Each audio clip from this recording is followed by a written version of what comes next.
Oh, snap. Hold on. Hold on.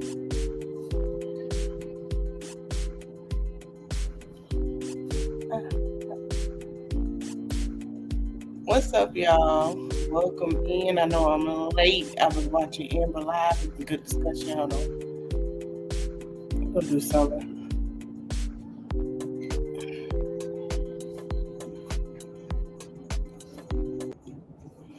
All right, my man.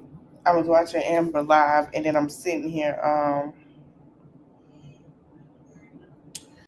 looking at Angela Rye. I don't know who this guy in her comment is, but he just aggravating. Okay, so we're gonna talk about this.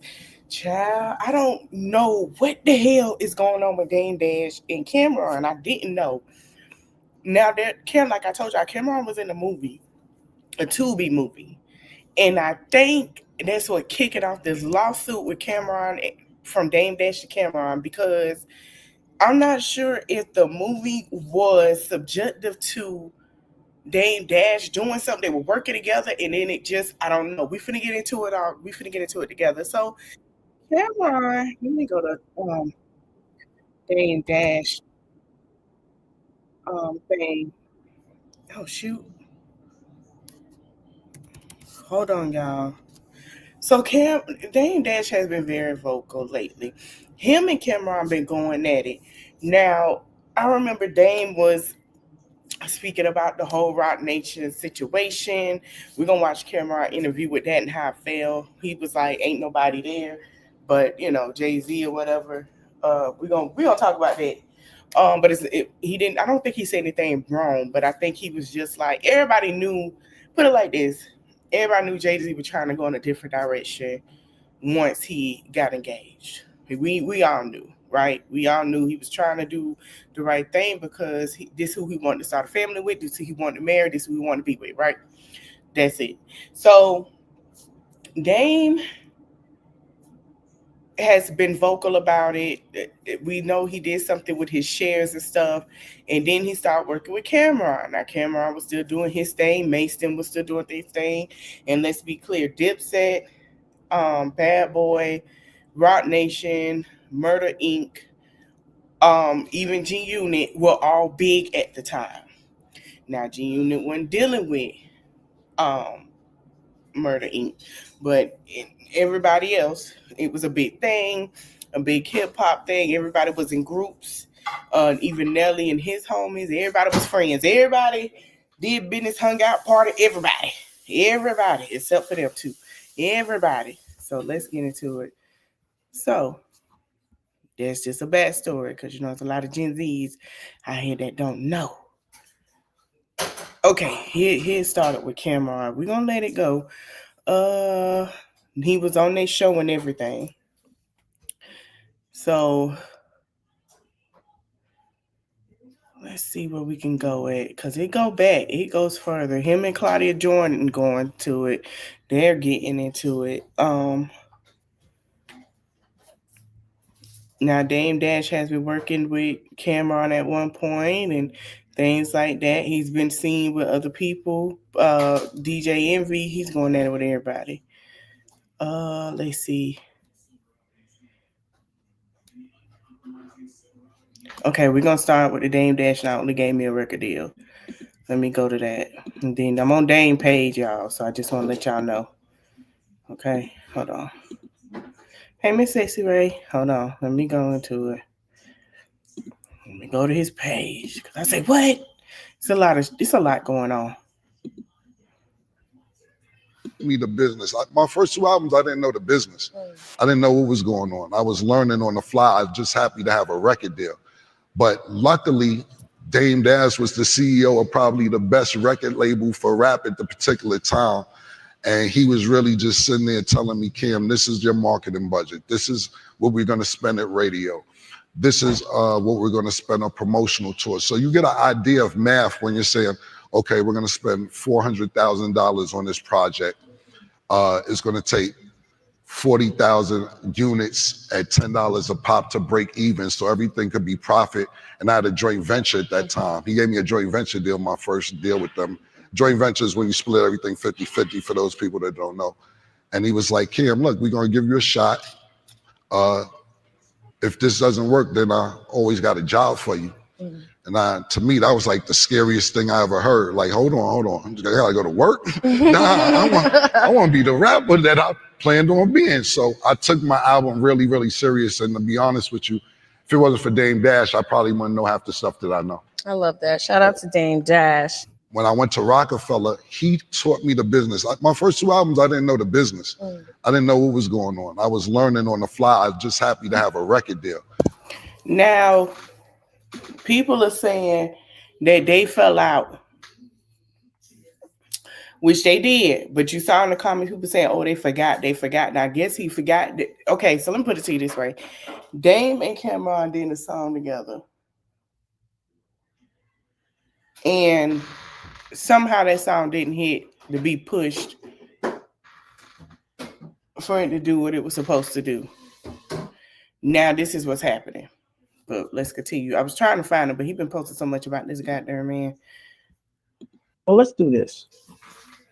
Because you're sitting next to Larry, right? I introduced you to Larry. My name is Larry Smith, co-owner of G5 Cultivation in Las Vegas, Nevada. G5 Cultivation is one of the first African-American owned cultivations that's licensed by the state of Nevada and Clark County. So I actually met Dame Dash through my main man, Jack Thriller. Dame has been more of a mentor and a mentee in helping me take G5 Cultivation to another level. Before I wanted to get involved in the cannabis industry, I was headed towards doing movies. And that was another attraction to bring Dame on G5 into the G5 family, is because, Dame's doing movies. So, by me letting him in the cannabis world, I told him I needed to be in the movie world. That's one of my passions. I brought you to Las Vegas and introduced you to Larry while we were making the A-Track record, right? That's another project we did that actually was on the radio, but for some reason we didn't want to promote that. But we had concerts at like Terminal 6 and all this shit that you never did before. But for some reason we didn't want to promote that either. I just don't know why, but Okay, now this is the time before Dame went and got his dental surgery for his top teeth. I did it because I didn't want to see your legacy go. That's why I always tried to help you, because the things that you do great, the only thing I've seen you do that's been since me, that's been something that's been crazy, is what you're doing now, talking about me and other people. But since then, I haven't seen none. But again, I brought you around Larry in Vegas because I was working out there with the weed company. Yeah. And he was like how he's your sidekick right now on the side. He was on the sidekick for me. I'll show you the footage. And you remember this. But what happened was Larry and I and Muddy Waters, the people that are suing me now, we all threw down on a movie, and there was a disagreement of some sort. And this is the reason why I have all these lawsuits now. And I don't like the way Larry did his business, and he hung up on me. So everyone I brought around Larry, I was like, yo, I'm not fucking with Larry. But you decided, nah, I'm going to fuck with him anyway. And then, because we were supposed to be doing Pink Mink weed, y'all decided to do business without me. That's called backdooring somebody. And I want you to tell me about your loyalty game, how that's loyal, how much shit I've stood up for you. But when somebody disrespects me, you still work with them. They become your best friend. And you have a show, you have a platform. Larry, you could tell your side. Cam, you tell your side. But you tell me how that's any kind of loyal or Harlem loyal. Because Daniel was like, yo, that's your man. I mean, that was your man. You introduced me to him. You ain't fucking with him. I'm not fucking with him. You never have that attitude. And now you're being nice to everybody in the podcast industry that you used to diss all day long. But now conveniently, because you've seen the light and you know how to get money with them, now this is your new family. Well, let's do this. Right. Your show, You had $1 million left. You had to spend it on one artist. Nah, if I got $1 million left, I'm fucked up. I don't even want to think like that. I might have to do something else with that million. I ain't gonna put it in the music business because it take. Okay. Hold on. You know, I'm sitting here healing. I got my tooth surgery. My eyes getting better.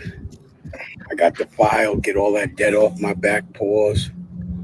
And I get a call from my son Boogie, like, guess what? Cam just called me, sent me some money so I could go on an interview. Cam, this is a whole new level of low. You know, it's just not proper conduct to bring children or my children or anyone's children in. And I know Larry made the call, but to try to divide a family and take advantage, manipulate my child, all because you're too scared to have a direct conversation with me about the things you said about me. It's just, it's just not the way it's just not the level. It kind of shows your pedigree of pettiness. And right now, I think your pedigree for messing with over this, trying to fuck with my family, I'm just disgusted and I'm not proud. And I think you should be ashamed of yourself. You, Larry, you have children, you have a family, and you are going to use my kids or whatever trauma that you think they have or separation and dividedness. I don't know why you would think that. To make whatever point, this is how you treat people you grew up with that helped you. This is how petty. I wouldn't suggest you did this with any enemy, any op. You know, in gangster shit, it's like you keep the kids and the family out of it. But again, this is too you're too sensitive, Cam. This is not the way I would expect you to conduct your business. Try a little better, get a little neater. Every time you say something, I hear about it as you're saying it. It's never like a surprise. But my children, Boogie, you sent the man money. You think he's gonna jump out the bridge or jump off the bridge for $5,000? You sent him $2,500. You should be ashamed of yourself, man. Someone should talk to you.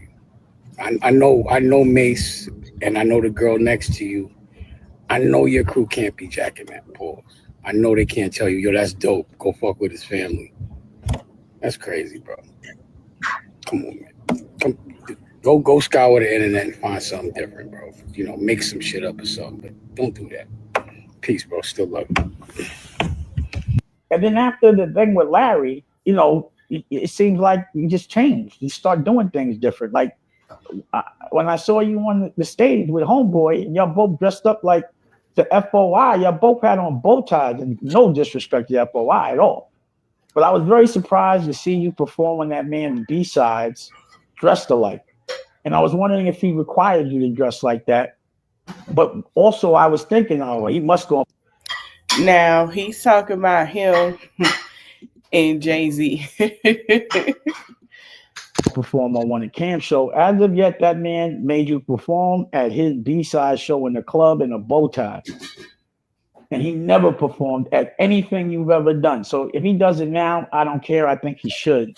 But I do feel like, you know, that just wasn't no Harlem shit to be dressed up like a nigga in a bow tie that you're supposed to be beefing with. And you didn't get to the Garden or no Beyonce or none of that. You did the B-sides. And I remember you like, I would never do that. What the State Property did, show up to the B-side, but you did it. Everything I'm seeing you tease other people for doing, you are now doing. And then after the thing with Larry, you know, it seems like you just changed. You start doing things different. Like when I saw you on the stage with Homeboy, and y'all both dressed up like the FOI, y'all both had on bow ties, and no disrespect to FOI at all. But I was very surprised to see you perform on that man's B-sides dressed alike. And I was wondering if he required you. I heard me say, you know, I was talking about, when did you tell me a joke you heard what I said you broke? I've been in the office before. Tell me, He made fun of people's sneakers, right? And their clothes and say, yo, you know how many rich people buy wax sneakers? I just cut Kevin Hart up because he wore Uggs. He's a millionaire. That's what I'm telling you. It's not about money. You can't buy taste. No, you can't. All right, so I snap on people for having bad taste. It's not about money. So your approach is different. Your perspective, you see things through a different lens. What was the popping tags thing? I remember you started because I used to pop tags. Because you know what happened was every time I went to the gym, you know, I had brought new clothes when I changed in the gym. So every time I finished, it would be a pile of tags. So I'd be like, look, yo, I'm popping tags. That's all. What's the problem? Why are you offended? I'm not offended. I don't know. Why? Where's the snapping? Thing. No, there's no Harlem. It's about we have a different taste level. We have different. You like a opinions. boss, I don't. It's not a matter about having a boss. Yes, it is. In my matter, it is. It doesn't matter to you. And me, it does. Because I have enough investments. I don't. Investment. You don't own nothing. You don't own nothing. Investment. You sound smart to somebody dumb. You know what I'm saying? Is you got a boss. You have a boss. What are y'all arguing about? Do me a favor though. In the mix of this conversation, don't tell me I sound stupid because now you disrespected me. No, you telling me I sound stupid. Okay. Did I say you were stupid? If I did, I'm sorry. But did I say you sound stupid? Yes. Sorry about that. All right.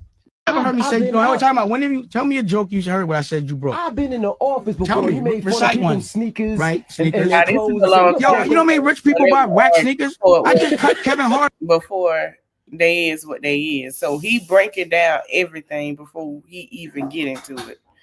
Where's the one with him and Camron? Okay, here you go. He will respond.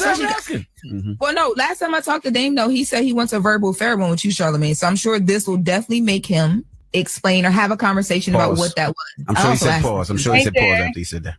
Did he say pause? He probably did. I just want to be taught, boss. God damn. Why I'm seeking knowledge, boss. Yo, stop calling another black man another man boss. What you mean, man? There was no pause. Get some knowledge, man. That's all, bro. I want to be taught, boss. All right. This guy's stupid. Y'all finished or y'all done?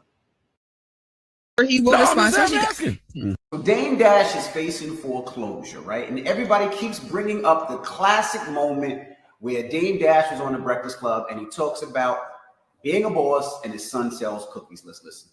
I taught my son never to have a boss. He's 23. He owns a restaurant. He has cookies. He has equity. He busts his ass so he can pass it on to his son. If that's not what you hustlers for, you're selfish. You keep saying I'm worried about my kids. You worried about you. My kids are good. How they good? Your kids aren't going to be kids. I feel like I'm in the Def Jam boardroom and backstage. Their kids, they're not supposed to work. I'm saying when they men, you're supposed to pass them something. You working for another man. They're worried about this is crazy to me, and this exactly is what I'm talking about. You can't be mad at somebody for going bankrupt or foreclosure because sometimes in business you invested some money and things just don't work, like what happened with Dame. My whole point is sometimes having a boss is not a bad thing. Do I have different businesses? Absolutely. Do I invest money in places? Absolutely. Sometimes they win, sometimes they lose. But my boss, which is my radio job, keeps the money flowing in and allows me to invest. That's all that was said. But sometimes when you go down the route of who needs a boss? Who has a boss? I don't want no boss. It puts you in a situation like this. Now, you never laugh. You always learn. So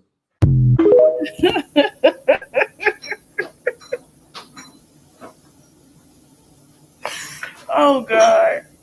Wait, he had to say it like that. We gonna keep watching it. Oh, it gets a lot. People are suckers. Never bite the hand that feeds you. That's what I learned about this. Never.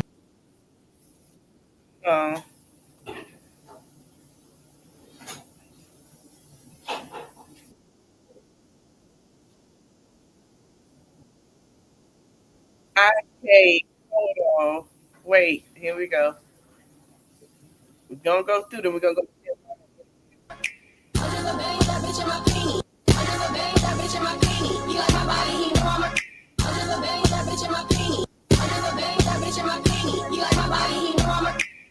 And you feel free as fuck. Nigga, I'm cool to Kente. And I told you. Let me tell you, the situation that happened, you know, because I have a ranch. And don't expect anyone to give you something. Okay. How did this nigga even get on the pod, bro? Killer. They wanted us to talk to him to chop it up because he said, and I quote, that you had a show with your ops, and now we talking about your mans. He talking about me, and not knowing that we've been brothers for years, Killer. Like, why are they worried about? He talk about chatty patties. He's chatty patties. This nigga can't. A chatty patty. He can't even eat hamburger patties. Chop it up, my nigga. We gonna have to chop up your food so you can eat it, my nigga. You gonna have to eat applesauce. Yo, it can be food. Shalom steak. I don't know what. The only reason why we got this nigga on the show, was because I put him on Book My Ops. That's my new app out. So if anybody got problems with a nigga and they want to smoke, download the Book My Ops app. They acting like them, man. They ate. Okay, let's see. I didn't get a Rockefeller penny. So when you having these Rockefeller conversations and shit, Hove don't even recognize me in the Rockefeller. It's always Dame talking. Keep me out of that. I'm not a Rockefeller rapper, artist, podcaster. I don't have nothing to do with none of that shit. Carlene barely buzzed the gate when I was at the motherfucker. Who's Carlene ain't one of Joe guys here again. Hey, well, over Carlene was back there. Yeah, so I love Dame. Like I said, I'll never have a negative word to say about him. He's loaned me money out of his pocket. I won't say nothing bad about him. But please, I'm not Rockefeller nothing. I don't claim it. I'm not repping it. Shit, you shouldn't be repping it. But that's not my business. That's not my business. A Rockefeller podcast. Are you crazy, Dame? Well, I think his bigger point was just he thought y'all were cool, and the space y'all operate in is gossip. We not cool enough for you to dictate nothing about my actions. Hey, anybody out there that think we cool enough for y'all to dictate how I move, that's triggering for me. That's been a problem with me since pre-K. I'm rebellious. I just told my girl this shit. Some people. No, for real. I'm whatever the grain is in my blood and DNA to be against it. We just made up that way. Sorry. The fuck out of here. But that's my man. So I don't have nothing negative to say about him. And don't make it seem like I came and started this shit when it was in season, when it was trendy and fashionable. What I didn't like about you telling the Joe Budden story wrong. Don't tell my story. You not qualified to tell it. Shut the fuck up or deal with them. Deal with the niggas you have that type of history with. My stint was for a minute and a half. And honestly, that shit fucking ticked me off when he said that shit. Niggas just be dropping my name and shit that has nothing to do with me. Please. Don't. Yeah, because he only had one hit, and he wouldn't pump it up. That was it. And then he just. So you really can't say that. He ain't lying. Compare me to Bleak. Don't compare me to nobody that's ever been on Rockefeller that has a podcast. It's not the same. Yeah. He coming for everybody. All right. Oh, we got some ways to go, y'all. We're going to move up a little forward to the Breakfast Club. So let's do some boundaries, right? Because everyone says I yell. What happens is when people cut me off, I talk louder. So if you cut me off, I'm going to talk louder. It's not going to be any disrespect. I just don't like being cut off because I want to be able to complete my point. And I'll do this, give you the same respect. So let's do this. I'd like you to every single thing that you've been saying when I'm not here and question you've had now that I'm here, I'd like you to ask me. You too. My first question was about the Paid in Full. What about it? Did you own Paid in Full? Like, how did 50 Cent acquire ownership of Paid in Full? Let me ask you a question. Let's put this in. That's not how this works, Dane. No. I'm sorry. I asked the question. You just cut me off. Right? Now I want you to notice every time you do that. Okay. And they would say I'm bugging if I yell, but please let me complete my sentence. And please don't tell me how we do things. That's going to be a trigger.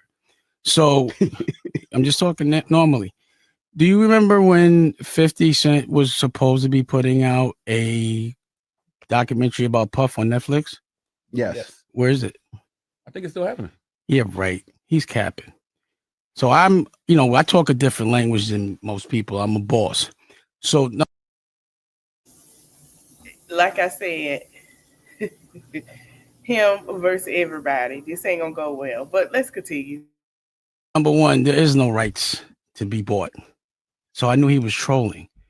And you got to remember, Cam tried to have my son come on. Well, let me ask you this. Do you think messing with people's children is all right? Can you answer that question? No, that's not fair. No, because you didn't answer the original question. I did answer it. I just told you. He's capping. So he didn't get the rights to it. How would that's the thing is, you know what the problem is? The problem is how you cut me off again. Things. I'm asking you a question for you to answer. You cut me off again. See this? No. Let's take a commercial break. Come on, man. You keep cutting me. You don't think that's problematic that you keep cutting people off and you're interviewing them? Okay. You're really trying to tell me how to answer, and you expect me not to? No, I just want you to answer. Are you trying to trigger me? No, I just want you to answer. Okay. So then let me. How can I answer? You keep cutting me off. Okay. I told you he doesn't have the rights. No one has the rights. Who are you gonna buy the rights from? I wasn't planning on making Paid in Full about those people again. I was making my Paid in Full. And you don't have to buy the rights. I was actually there. So 50 trolls.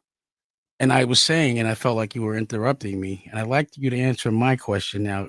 Do you feel like I've answered yours? Yes. Do you think it's all right to bring people's children involved? No. Did you know that Cam called my son and tried to give him money? I heard you say that. You think that's okay? I need to know what he tried to give him money. It doesn't for. matter. He's my okay. Do you think that's he might okay? have been offering him a job. I don't know. I've heard your answer. Do you think it's okay? I don't know their relationship. Like y'all from the same place. Like he might look at Cam as uncle. I don't know the relationship. If there is no relationship, duly noted. Then I get it. I understand. We're different. You understand what I'm saying? I got you. You should know that if someone's beefing with someone, you don't tell their kids, and you don't get with that person's children, and you know better than that. So don't act stupid. If y'all are beefing, then that's something different. If are we not beefing? Are y'all really beefing? No, would you call it beef? You said it's not beef. Well, that's your brother. It's not. I'm not going to get violent. It's definitely like him coming against me is almost like Fredo going against Michael Corleone. My favorite movie of all time is The Godfather. Mm-hmm. I studied it. I read the book. It burnt me out. Remember Godfather 2 when he pretended to be weak? Mm-hmm. Then he took out the 5 families, and then his brother Fredo betrayed him. Mm-hmm. See, betrayal is something that happens over and over again. You can never expect not to get betrayed by your brother. That you remember last time I was here, I said you don't mess with. That's why I don't be around men. Mm-hmm. So we all know they betrayed Jesus. I said this. You walked in here with a man. Can I finish, please? Charlamagne, don't you do the therapy thing? Yeah, but I want you to ask your therapist, do you interrupt people and how problematic that is at this age? But you said you don't be around men. Stop cutting them off. See, there's the emotional intelligence. Now you're gonna go in on my words. That's on, dumb. Come on, man. Let's move forward. Let's move with F1 speed. Don't pretend to be foolish. So let's do some boundaries, right? Because everyone says I yell. What happens is when people cut me off, I talk louder. So if you cut me off, I'm gonna talk louder. It's not gonna be any disrespect. I just don't like being cut off because I want to be able to complete my point. And I'll do this, give you the same respect. Mm-hmm. So let's do this. I'd like you to every single thing that you've been saying when I'm not here and question you've had now that I'm here, I'd like you to ask me. You too. My first question was about the Paid in Full. What about it? Did you own Paid in Full? Like, how did 50 Cent acquire ownership of Paid in Full? Let me ask you a question. Let's put this in. That's not how this works, Dane. No. I'm sorry. I asked the question. You just something that Camron did address him. Hold on. I can really say some shit that's harmful and hurtful and foul. That's what I'm saying, Dame. The shit that you said is totally off. I don't know how any of you guys got in this, man. I feel so bad. I don't even feel right going back and forth with Dame. The shit is just too stupid, to be honest with you. To me, this has been one big setup. I will say that. Dame, I did that concert after you made, like 5 days after you made that apology. You can't come on TV like this. This is wild. Who are you around? You talking about yes men. Nobody I with would allow me to do that. And if they did, they suckers. You attack them, but you attack everybody. You're allowed to say anything about anybody else. And then when I play the way I play, oh, that ain't gangster. You ain't doing shit through this. Yo, stop playing with me, bro. That ain't Harlem. Yeah, that ain't Harlem. This, that, and third. I don't think you're a proper representation of the masculine black man. You know what I'm saying? What? I don't think you guys are. Wait a minute. Like, your OG is Wendy Williams. Oh, my OG is sitting right here. You see him? Mm-hmm. And I'm gonna tell you why he's my OG. Because he killed anybody or any of those things. He just taught me how to be a better man. Wendy, not my OG. Can you That's stop? funny, though. Can you stop? Wendy Williams is your OG. Wasn't she your boss? Yeah, at one point. So yeah. she was your OG. She put you on, and you should give her grace. and you should also give her props out of respect. But because we have different trauma, like we're different. Like I'm not the kind of guy that would like. I'd rather get my ass whipped than run. But you're proud that you ran. Yeah. I'd rather get my ass whipped, and it ain't no disrespect, but I kind of think you're gay. You just act a little gay. You got a problem with gay people? Not at all. I've got a problem with people that pretend they're not gay. So let me tell you why. But what if it, Let me tell you why. Let me tell you why. Let me. This is hilarious. I love you're what gay. you're doing. This is hilarious. So what I'm saying is, you might, because you started in gossip, which is, is very feminine, and you want people to listen to you, and that we want people that represent masculinity, because men need to be doing what they need to do as men. They don't need to be worried about girl stuff. Do you think he's masculine? Would you want this man around you if 10 guys jumped you? He'd run, and you'd have to run with him. I like my women to feel safe when they're around me. I don't tell people and I'm not saying that's your way, but you're just not masculine. I've seen him run. I looked at a whole reel of, there's like a thing that says how many people bark. There's stuff that how many times you talk about other people's genitals. You real masculine men don't do that. You said that some guys was throwing you kisses because they liked your paws butt, and you went back. That's gay. Why do you have such a problem with gay? I don't have a problem. I have a problem with you. Wait. No. Yeah, that is why I pause. There's a lot of people like you. There's a lot of people like you that are gay that pretend they're not. Black men can't be gay. Black men that are gay should say they're gay. Well, I'm not gay. You are. You're gay. Anyway. Now let me talk to you. Let me ask you. Let me say this. You acting like a girl. You move like an old auntie. You an old Harlem auntie. I could punch you right in your face like a grown man. I won't, and you won't do shit. See, Dame, this is what That's not Patty. So just so not you know, because I knew you was gonna say Nah, that. I've seen you run. Yes. That's it. I seen you. I'm not You saying I be will. respectful. Let's I'm be saying respectful. no. Then your version of respectful is different than mine. We were on the street right now, and you were talking like that. I would have fucked you up. But I'm not gonna do that. Nah, I wouldn't have got beat up. But I wouldn't have got beat up. Let's end this. So let me say one more thing before I leave. I had so many questions. All right. Oh, you're right. How you want to leave? You can't get in your emotions and want to leave, Dang. No, what I'm saying is, when you interrupt me and you say certain things, where I'm from, the masculine man will fuck you up. Yeah, but because let me finish. No, I didn't. I said not gonna happen. I didn't say. I said I could, and you wouldn't do anything. And we gonna fight.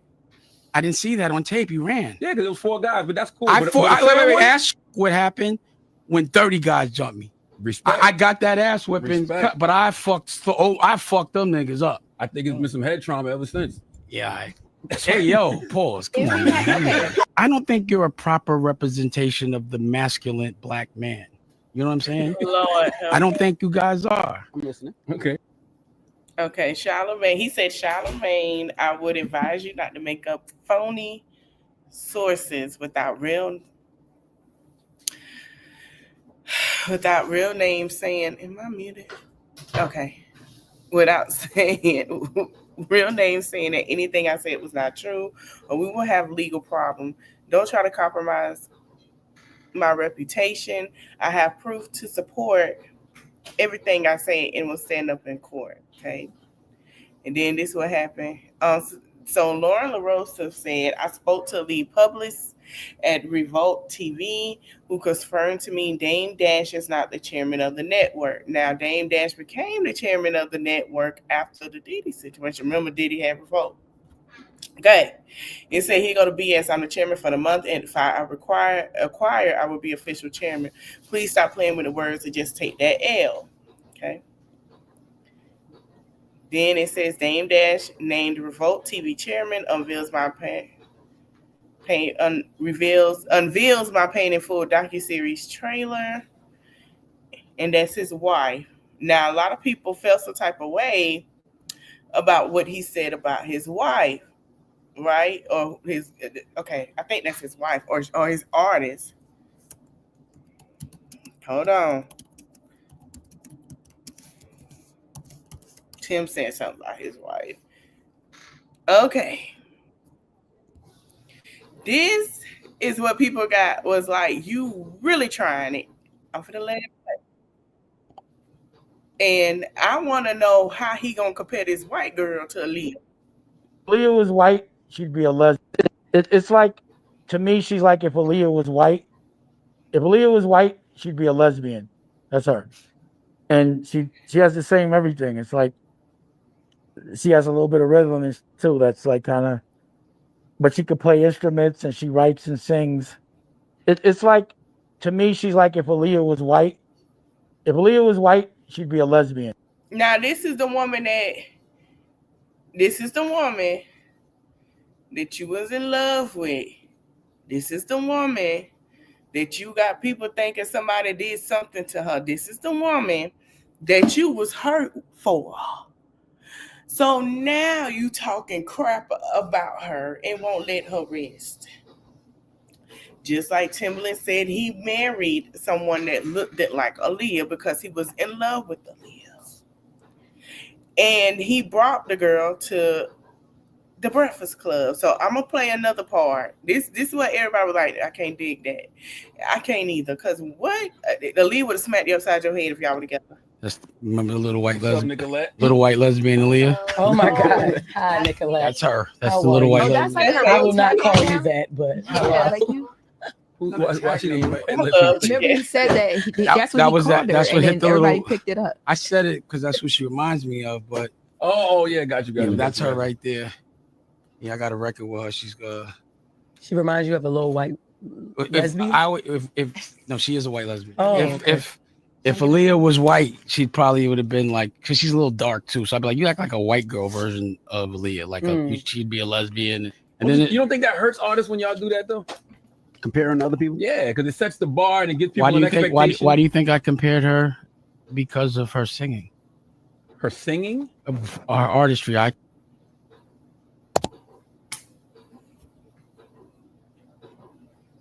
Dame, there will only be one Aaliyah. I know you miss her. I know you miss her terribly. I know you miss smelling her hair, being inside of her, being on her skin. I understand. Please let that lady rest. It's so much of people already bashing what happened to her, what this and that, all because please let this woman rest.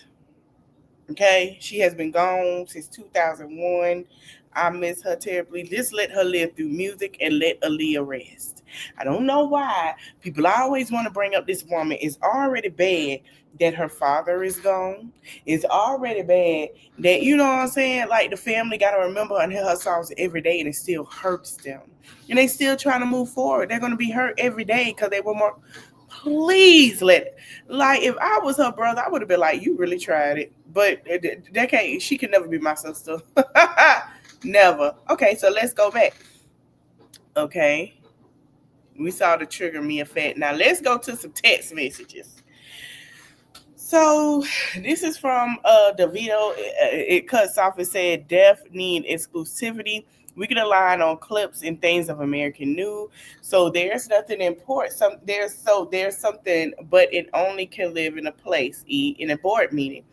Not my YouTube channel, my network. Also, there's still a pathway to own, but I'm cool if it's just what it said. If it's just for bosses take losses to start. Yes, and I'm with these folks. So he said, I hate to bring up the receipts, but the TVO gave me a call and I would have took the deal if there wasn't a pathway to ownership. So this is what Camron had to say, y'all. Oh, Lord.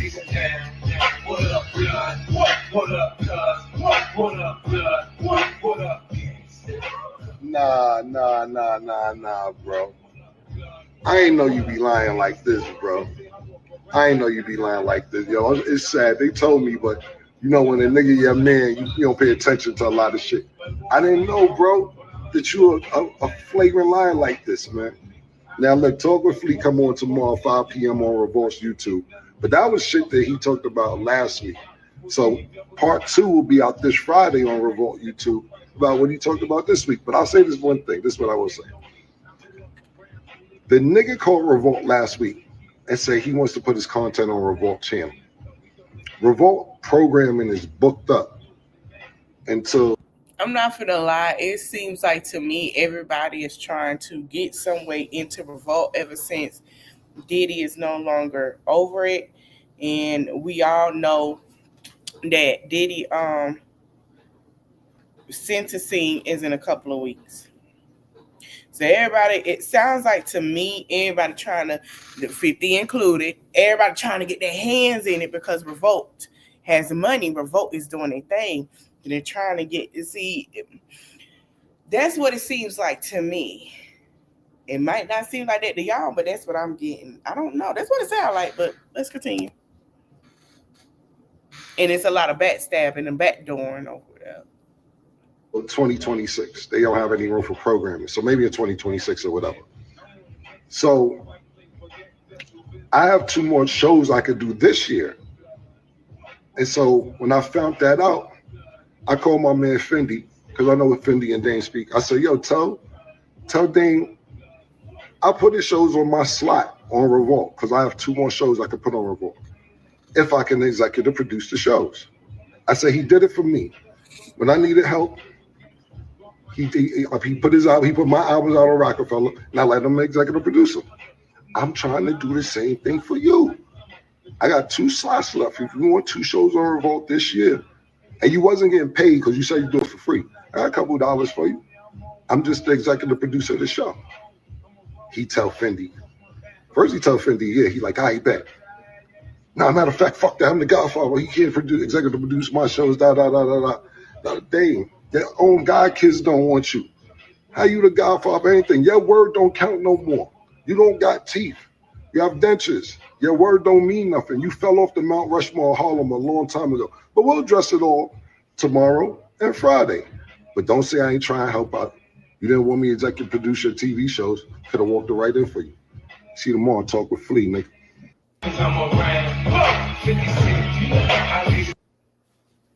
Then there go another one.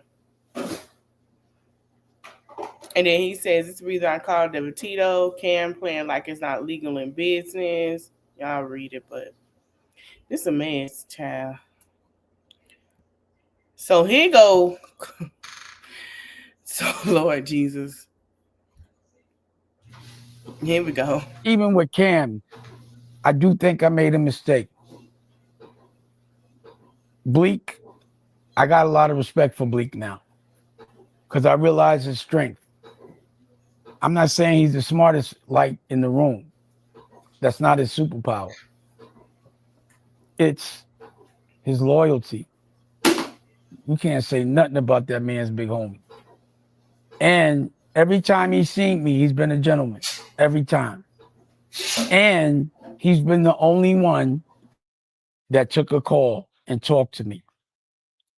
But the loyalty, he's been I'm thinking, damn, maybe I should have made him the vice president. That's where I fucked up. I didn't see his strength. It takes time to show loyalty. I'm talking about this nigga, because when I be, the reason why I'm saying he's not, because my phone is blowing up with notifications that Dame Dash once again has my name in his mouth when he should be having Polident tight grip in his mouth instead, holding those cheap ass dentures.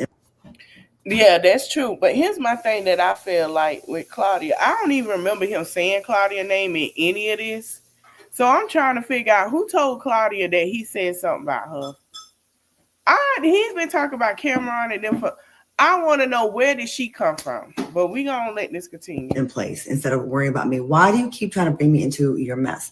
You've been sued by everybody. You lost every single lawsuit and you owe the government all this money, yet you keep trying to bring me into your bullshit. I have been quiet.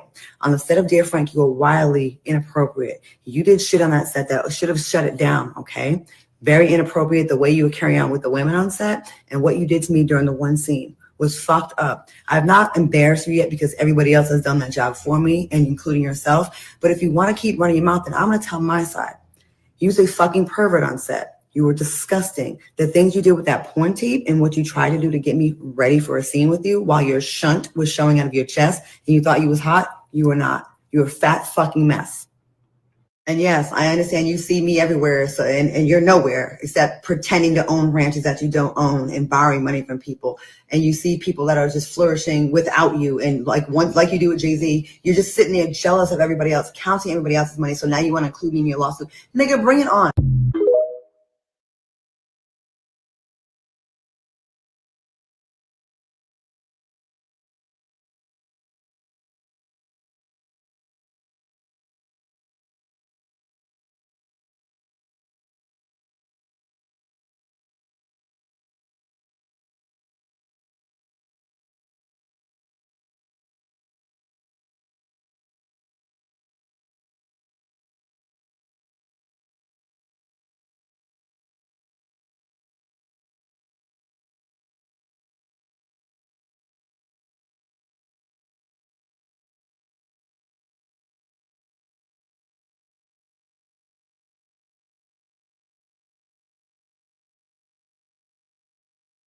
I don't think you're a proper representation of the masculine.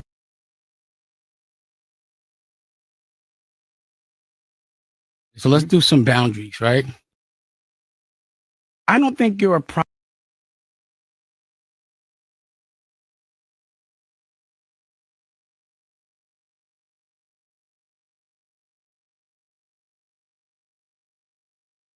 I think this whole shit from the jump is a setup, bro. The nigga, and this is what he does, right? And I said this before, but I'm gonna reiterate it since this is lingering and going on. Dame is beefing with 50 Cent on the internet. I bump into 50 Cent. 50 Cent sees me and be like, "Killer." Y'all, I was just talking and y'all ain't hear me. I'm so sorry. I'm still trying to figure out, like I say, how Claudia got into it. They talk about Chappelle stuff in his homies. But this I'm trying to figure out, when did him and 50 Cent beef start happening? When did he add Claudia Jordan into it? Because usually Claudia Jordan is, ain't so much going on with this mess with this man. I need Dame to figure out what he doing on the weekend or something, because this too much, sir. What's up, nigga? Getting some money. You know how niggas, oh nigga, what you used to do back in the days, pat nigga pocket, you getting that money? Cool. Me and 50 good. We ain't got no problem. Dame calls me and says, yo, I seen 50. How you gonna let him pap you up? This is verbatim what Dame said. I'm telling the audience verbatim. Yo, I seen 50, you and 50. How you gonna let them pap your pockets? That ain't Harlem. You down with the Pap Pap Club? How you down with the Pap Pap Club? Let a nigga pat your pockets. I said, Dame, you crazy. Whatever, man. However you want to say it's crazy, man. He says, me and 50 going through something on the internet right now. You mind if I bring that up and say that he was patting your pockets? I said, Dame, I don't give a fuck. Whatever. Now, mind you, pause this story right there. If you gonna say something about 50 cents, what are you calling me for to get my okay if you're beefing with 50 cents? You shouldn't even have to call me about that if you're gonna be talking about 50 cents. Unpause the story. Dane gets on the blog and says, yeah, and this nigga Cam let 50 cents smack him. Not the Pap Pap Club.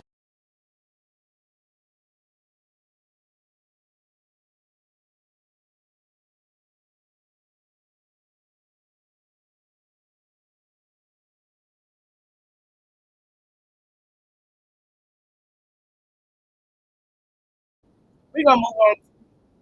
Lord Jesus, I keep muting. We're gonna move into the Cam interview. Hold on.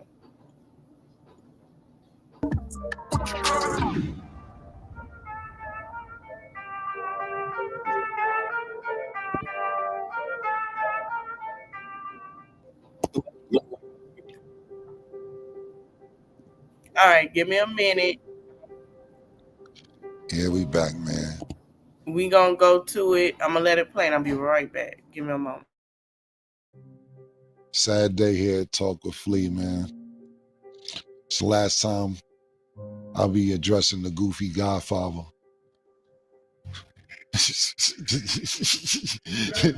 Yeah, the goofy Godfather, Snaggletooth, Yuck Mouth, Caribbean, Pirates of the Caribbean. Go play by yourself, pause. But, you know, our last episode that came out on Talk with Flea a few days ago, we filmed that last week and there was some things that happened this week. And Sin City, who's in the building with my man Larry, what's good, Sin? What's up, nigga? How's everybody doing? Listen, don't what's up me, just yes. Oh yeah. Yes, sir. Everything yes, man. So we ain't gonna make this no 2-hour show. We ain't gonna make this long pause. We just gonna address some of the things that Sim wanted to ask me about, some of the things that happened this week. And if my man Larry got something to say as well, he will chime in as well. But first of all, I want to give a big shout out to Revolt. Shout out to all the fans that have been tuning in. I can't thank y'all enough, my niggas and my niggas and my Caucasians and everybody else in between, man. Shit been going out the sky. And I'm glad I could give y'all some great content. Also, shout out to them. If you haven't checked it out yet, make sure you go and check out the Killer Countdown. It's been some really, really, really good battles on there. We're still in the first round. We haven't even got to the second round yet. But make sure you go to the Talk with Flea Instagram page, and I'm pretty sure Revolt has it on their YouTube channel as well. But go look at all the battles that's been going on, and we'll keep you updated as well on here. Sin, what's good, baby? What we doing? Shit, talking about the Breakfast Club. What else is there to talk about, man? So let me ask you a question real quick, because I don't know. Did the nigga the next day get donkey of the day? I think he got donkey of the day. The next day after, I think after he left the next day, he was donkey of the day on the break. Shout out to Charlamagne. Charlamagne, I love Charlamagne. Yeah, big shout out to Charlamagne, because they was hashtagging Dep Dash and Dep Jam. So Dep. Mm-hmm. This is embarrassing, man. Yeah, and listen, and to be honest with you, I really have second-hand embarrassment. I said it on the show the other day. It don't even feel good going back and forth with Dame Pause. But like I said on the show the other day, to me, and I'm gonna be totally honest with you, I'm glad he did this, because it felt like he had all this built up for years that he wanted to do this. So instead of a nigga holding all that in, Pause, I'd rather a nigga get it off his chest how you really been feeling anyway. So I think it's good for him. I think the internet nowadays is therapy for him. And he turned into the chatty patty that he told everybody else not to be. But if it's therapy for you, cool, because Dame usually sees a therapist. Like right now, and I'm not being funny or nothing, he probably can't afford to go to therapy right now. So this is probably good for him because he needs therapy. And he'll tell you that. He told me that before. Even when I was young, he'd be like, yo, Cam, see a therapist, man. That shit is fly shit. I never seen one, but anything Dame do is fly shit. He told me, yo, watch me make having diabetes hot. I don't want to hear niggas talking about they got diabetes. Anything Dame do or has is hot. But guys, let's start, baby. But before I get to the Breakfast Club, I know you addressed it kind of before, but do you feel a little bit more, sorry for the way he's coming out now? He's really expressing the fact that you broke the group up. And like I said, I know we talked about it before, but do you feel a little bit more sorry for what you did? No, I don't. Oh, okay. All right. Because the thing about it is this, it's like this. All right, so let's get to that. Build a website you love with Wix. For your words, create your brand, your opportunity, your breakthrough. Feeling a vibe? Run with it. From can't look away to gotta have it. Make every detail yours. Bring out what's hot. Remove what's not. Crystallize it. Instantly set a tone that speaks in your voice to your audience. Keep moving. Your site grows with you. Add solutions that meet you where you are and take you where you want to go. Smooth to make, easy to love. Right? Bro, you have 100 different reasons why Rockefeller broke up. You told me Jay didn't want to pay Biggs no more. You go downstairs and you scream and yell at Kevin Liles and Julie Greenwald and Leo Cohen. You make the movie Death of a Dynasty while the dynasty is still going on. Did I play a part in it? And not saying on purpose, because he's like, I think you did on purpose. Why the fuck would I do it on purpose? I just had a platinum album. I just had a great artist, Jewels, get signed. You just signed my label. Why would I want to break it up? That shit sounds stupid. Now, maybe I did jump the gun and say I was going to be the president, but me and Bleak, we giggled and joked about it because maybe we're doing other things with our life and we're still not thinking about that. And we moved on. And I thought they moved on too. See, that's what I realized too doing this, up here doing the podcast and talking, is that some people are over some things and some people will never get over other things. And sometimes when I have these conversations with people, I'll ask a question or I'll make a statement saying, oh, that nigga ain't worried about it. That was 20 years ago. Now they still. I remember everybody saying that, broke up Rock Nation. Y'all getting the truth today. Everybody that said, what's his name? That lady husband. Here y'all go. That wasn't the case. Still worried about it. So I'll pick and choose what I say on these podcasts more carefully. Doubt it. But it is what it is, you know what I'm saying? So no, I don't feel bad because I moved on and did other things. If you ask Dame, he's doing a million other things.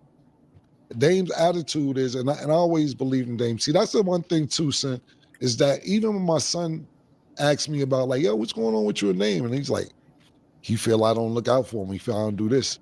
And my son was like, all you do is give him credit. It's documented.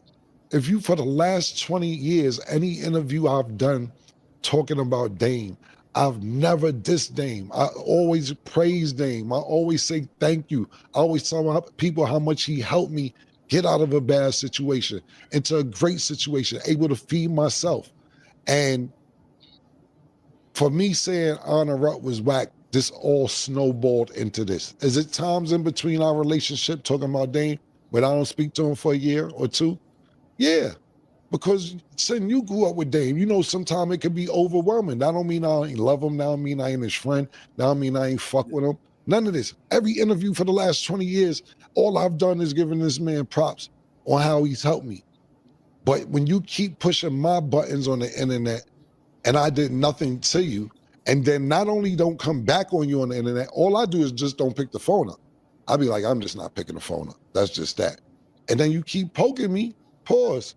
And my side, I'm like, all right, what you want me to do?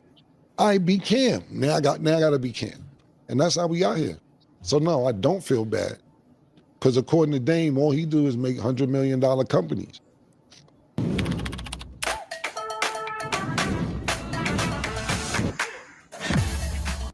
He'd say, yo, I sold Rockefeller for $100 million. Rockaway $100 million. I'll make another $100 million company. Why are we dwelling on this if that's all you do? Where the money at? Where the money at, my nigga? Where it go? Where the real money go? Where the money go, Cam? I'm being honest with you. I want to know what nigga get $100 million. I know it's taxes and where the money at, nigga? Well, Larry, it's not fly to have money. It's fly to I'm just spend trying to figure out where the money at. You get $100 million. Learn what Dame said. Well, listen, Larry, according to Dame, we not real men talk about other men's expenses. Well, I want to talk about that. I'm sorry, Sin. I want to talk about that because you know, I noticed on that interview at the Breakfast Club, Daniel was talking about some other stuff, and Chatty Patty got up twice to go back to tap Daniel to say something about my wife and my family and her situation, which we didn't want out there. It was a private situation. So when nigga talk about shit about talking about Chatty Patties, you was a Chatty Patty and you got up and tapped that man on his shoulder and asked that man, hey, you want to go ahead and talk about that now? You want to talk about Larry's situation? You know what I'm saying? Yeah. That's a Chatty Patty. That's what, if you listen close, Charlamagne the God said, look at you being the Chatty Patty. That's what the fuck he is. My gloves is off today, Killer. I'm sorry. I'm a little heated about that because I felt like that nigga violated. You know what I'm saying? Yeah, well, we'll get to that in a minute. We're gonna get to. I was gonna get to all that, man. My bad. No, yo, you gotta express yourself. I ain't mad at you. Yeah, we'll get to that in a minute. But go ahead, sir. Would it be so bad if he was the chairman at Revolt? Because let me tell you something about people. I would say about 70-30 people believe that he's not. And there's 30% that believe that he is because they like, yo, he got the proof. He got the texts. He got the break it down, you know. And well, first answer, would it be so bad if he was the chair, if he was made the chairman at Revolt? And then second, break down the story because a lot of people don't know what to think. Yeah. Well, at the end of the day, Dame is always gonna sound smart to a stupid nigga. That's just the way he's very highly educated, has a great vocabulary, knows how to talk shit, talks very well, over talks people. So to a nigga who ain't paying attention, he always gonna sound smart. And not a dumb nigga neither. Dame's smart in general, very smart guy. So let's do the first thing. Would it be bad if he's the chairman of Revolt? I don't give a fuck. No disrespect to Revolt. I don't work for Revolt. I license my show back here, Talk with Flea, to them down there, Revolt. I don't work for Revolt. So if he's the chairman of Revolt, or if he thinks he's the chairman of Revolt, I just think he's a man sitting in a chair. You see, at the end of the day, if you think if you that's like, to me, I don't care. It's not going to change my check. It's not going to change my deal. I don't work for Revolt, so you can never be my boss. That's first and foremost. Secondly, I never seen a nigga fighting to be somewhere where nobody wants him. Why are you fighting to get in the party when nobody in the party wants you? Now, first of all, I thought he was cool to get in some of the parties, but I didn't know people didn't want him now. This is too much. You there. So let's say you do become, and I'm not saying he is, let's say you do become the chairman of Revolt off of text messages. Secondly, so I'm just letting you know, text messages aren't contracts or confirmation. I'm just putting that out there so you know. It does hold up in court, just so you know, but it's not confirmation of anything. But let's just say you are, now you're going to get in a building and nobody wants you there. So now what? You're the chairman. Nobody's going to do what you ask them to do. Nobody's going to follow protocol of whatever the chairman's supposed to do. You're going to try and come in there and bring content and whatever. I don't fucking know. I have no idea. It has nothing to do with me. But my thing is this, and Dame's problem for the last 15 years is that him, and I get where he's coming from. He wants to be the talent because he feels the talent that he got over the years doesn't look out for him. So now he's like, I'm the talent. I'm Billy Pablo. I'm the rock and roll star. Nah, I got my own show, this, that, and the third, this, that, and the third. And to be honest with you, Dame's talent is finding talent, not being the talent. Yeah. That's his talent. Not being the talent, finding the talent. So that's why I be looking at it and they be like, yo, but people got to realize this, when they be like, yo, shit viral, shit is viral. Viral is not always a good thing. This nigga being viral for being a goofy, niggas be laughing at you, nigga. A-Town, no disrespect to A-Town, that's I like this kind. He was viral all the time. A bunch of other niggas, Hammerhead, Sharkhead, them that ever back then, they viral. Don't compare the word viral with cool. That's two totally different things. So as far as him being the chairman, I don't give a fuck. Like I said, you heard what the Revolt people said. So I'm not even arguing about that. That's first and foremost. So it doesn't matter to me if he isn't. I don't work for Revolt. But the one thing I would say is, how the chairman, you the chairman, and everybody in the building got more money than you. So you just want the title boss. The janitor, the secretaries, everybody in the cubicles, programming, marketing. What you want? You want to ask them for lunch money? You are the brokest boss ever. Wow. But you're not even the boss. But I'm just saying, how you the boss and you can't get to work? Monday.com, the opposite of any work platform we tried in the past. That's crazy. Tried other work management platforms, not naming names. You ain't got no money to get to work. Congratulations. Now, last time I heard, he had to sell some of his shares, and he didn't want to, but he did. So, I don't know. Dame had to sell some of the shares with Rock because of the situations he had going on. Congratulations. Second part of the question was what, son? You answered the second part. Okay. All right, my bad. Yeah. He said a story, and one thing I always admired about Dame, he's against cooperators and snitches. And I always admire how he stood on that. He told a story. Maybe you might want to clear it up. I mean, I know about it already, but maybe you might want to clear it up. He told a story about you and Big L in a car going to get some work, and you started crying and talking about signing in the PC. And please explain that, because it's on the Art of Dialogue, so that means it's everywhere, because he's been that nigga's been doing this thing, and every interview he has is like, ooh, out of here. So explain that. Yeah, first of all, Art of Dialogue, I'm gonna be honest with you, I spoke to him today, and he does do great work, and his content is good. But you're gonna have to start sending me a check, my nigga. I'm on your show my name on your show 3-4 times a week, whether it's Dame or not Dame. You gonna have to work something out if we keep using my name, my nigga. Now I like your work, I like what you're doing, but goddamn, my name been on your show for 3-4 months straight. God damn, my nigga. Find some niggas that don't know me, nigga. Start talking to some other niggas that don't know me, because it don't even just be Dame. But first and foremost, I'll say this, man. When I heard that story, I was like, yo, this nigga's a blatant liar. I didn't know this. Blatant liar. That never happened. That's totally a lie. And I'm gonna give you a little history on Dame and Big L first and foremost. But I'll say this. Even if Dame thought that, and Big L been dead for 26 years, yeah, you don't think that story would have came out somewhere? You don't think even Dame would have made a little joke with me one time, like, yo, remember that time you started crying, Kim, when so-and-so, when we was not. So today, I didn't hear that story. But I heard another story, but I'm gonna keep it to myself. He ain't finna get me. or whatever day, that's when the story comes out. Come on, Dame. Like, bro, you gotta stop.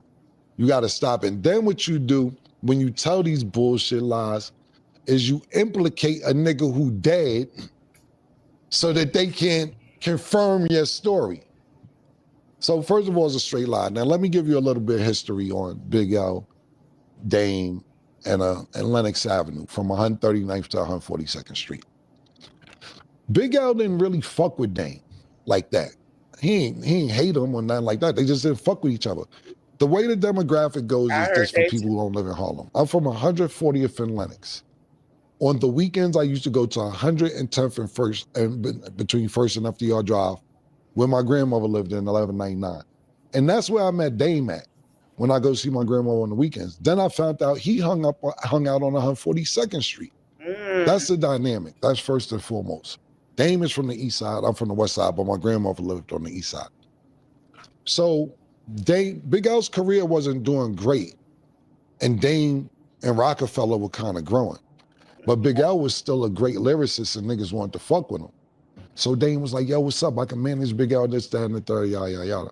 So I plugged him in with Big L, and I told Big L, I'm like, yo, my man Dame doing his thing, he may want to manage you. And I knew that Jay-Z potentially wanted to sign him, et cetera, et cetera, et cetera. That's all their relationship is. Me, Dame, and Big L never been no damn car together. We never rode to get no work. First of all, let me tell you something, man. Sorry.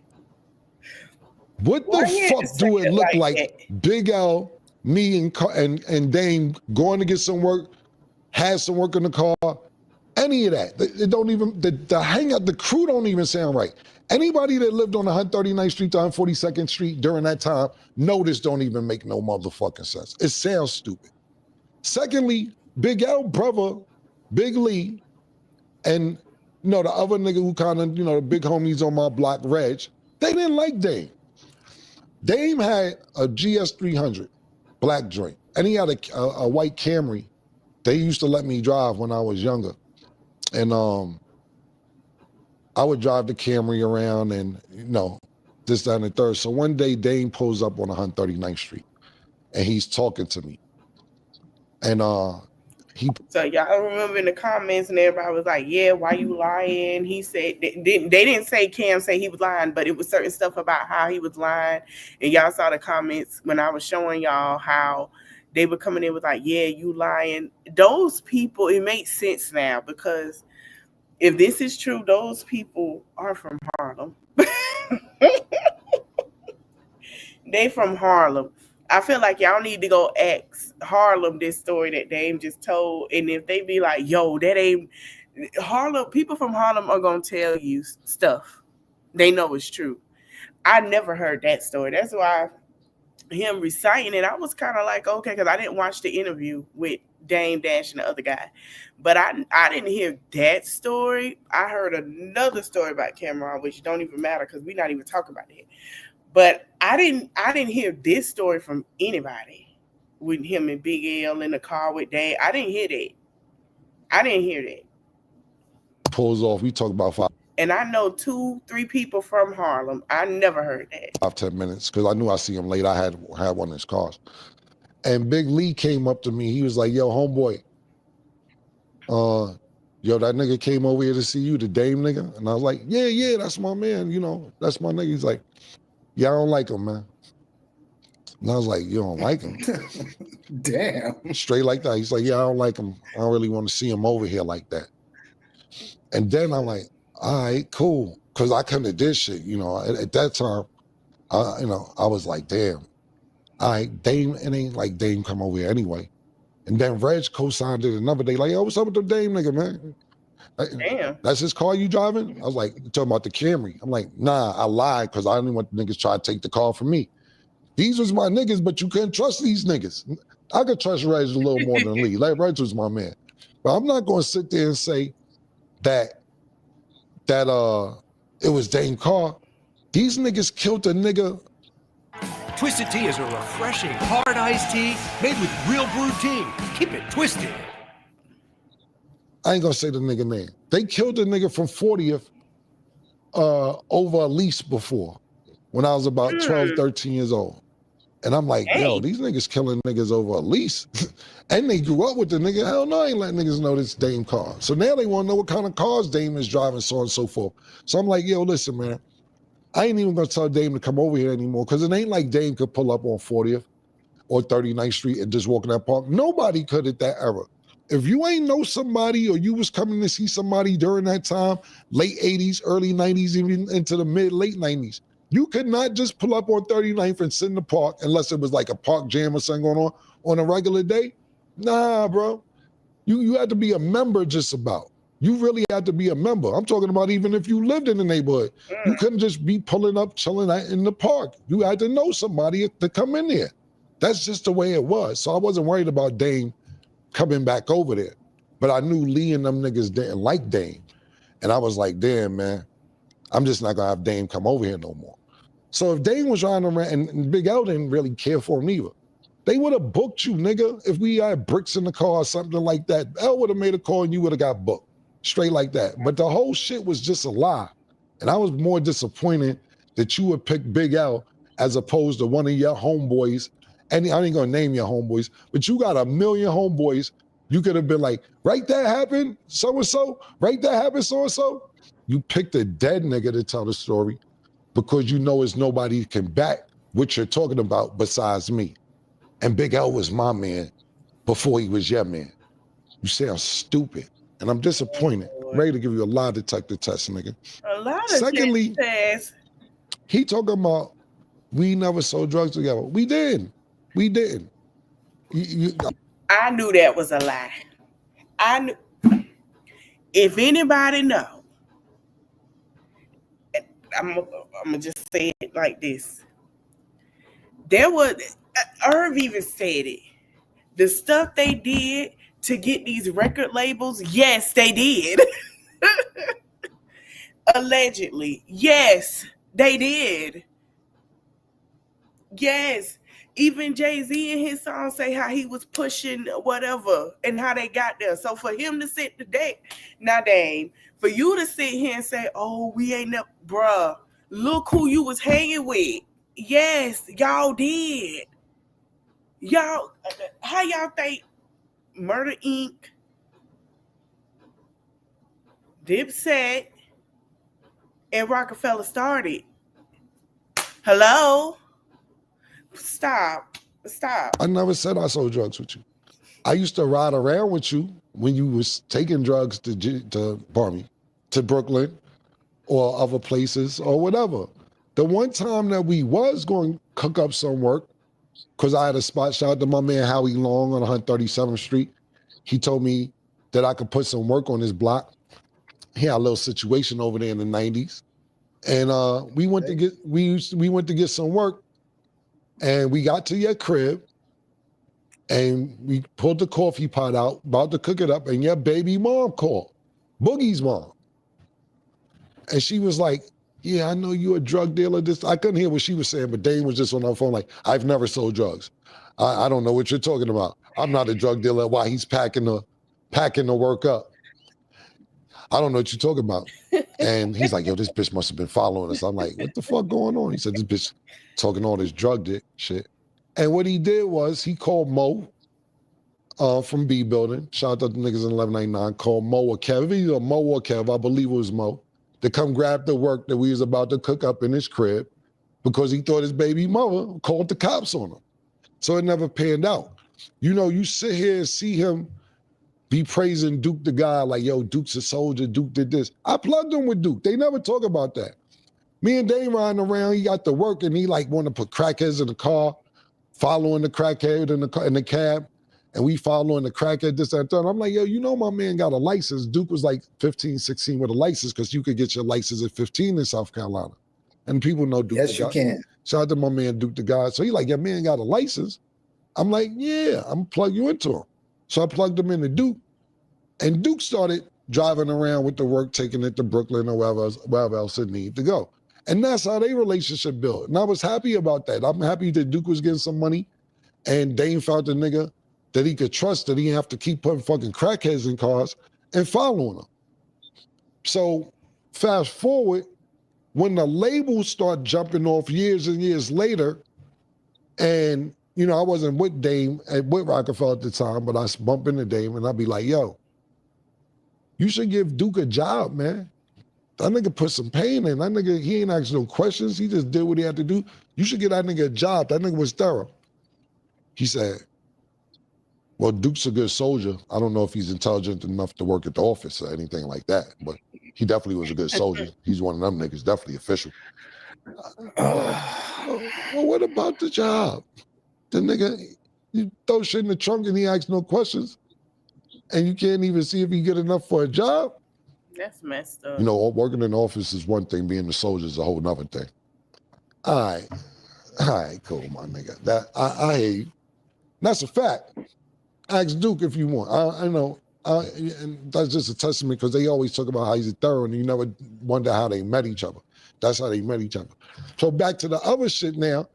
Back, you know, because niggas try to defame my character. When I be talking about being in these towns, in Chicago and Ohio, you ever see anybody dispute me? You ever see niggas be like, Cam, we never seen you out here? We have got to the point where literally anybody can build a fully working app without knowing how to code. This is base 40. You ain't no Ohio, and the fuck you mean, nigga? You ain't wasn't no West Side. You ever see niggas dispute it? Or you see niggas co-sign it? Be like, nah, Cam was out here, nigga. Cam was out here, nigga. I remember when we did the Diplomat deal at Rockefeller. I was signed to Rockefeller as an artist, Camron. Mm-hmm. But I've got to think about this. I already have my niggas together, and they wanted to get the deal because we've been through turmoil. Mm-hmm. So I'm telling Damien, I got this Diplomat thing. We put mixtapes on the street. I want to sign them as well. Dame said, look, Cam, you just got here, and you need to get yourself together. We'll worry about them later. I said, no problem. I go down to Kevin Lyle's office, have a meeting with Kevin Lyle's, play the Diplomat album, tell him about Jim, Jewels, everybody else. Yeah. Kev was in love with the project.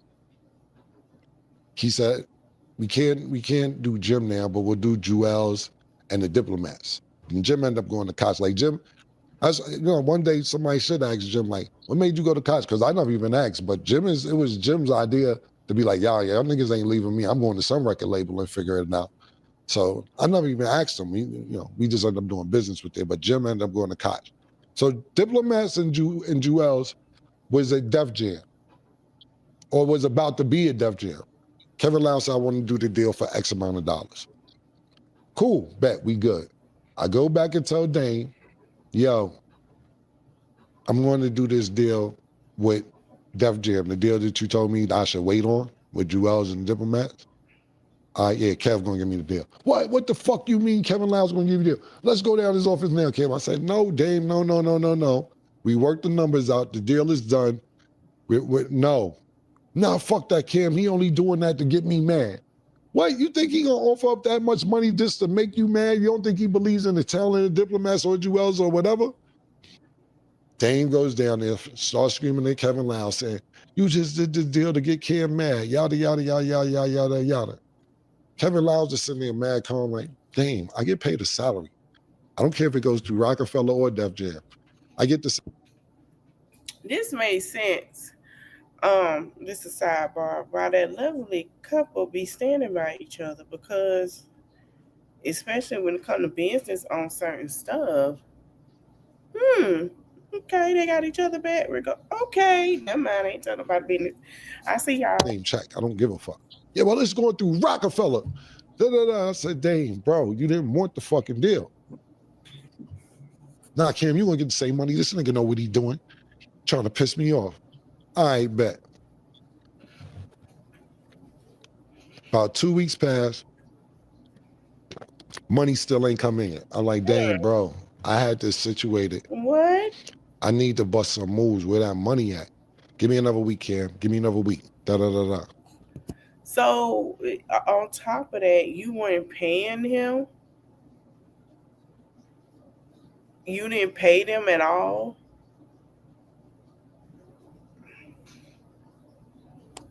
Another week passed.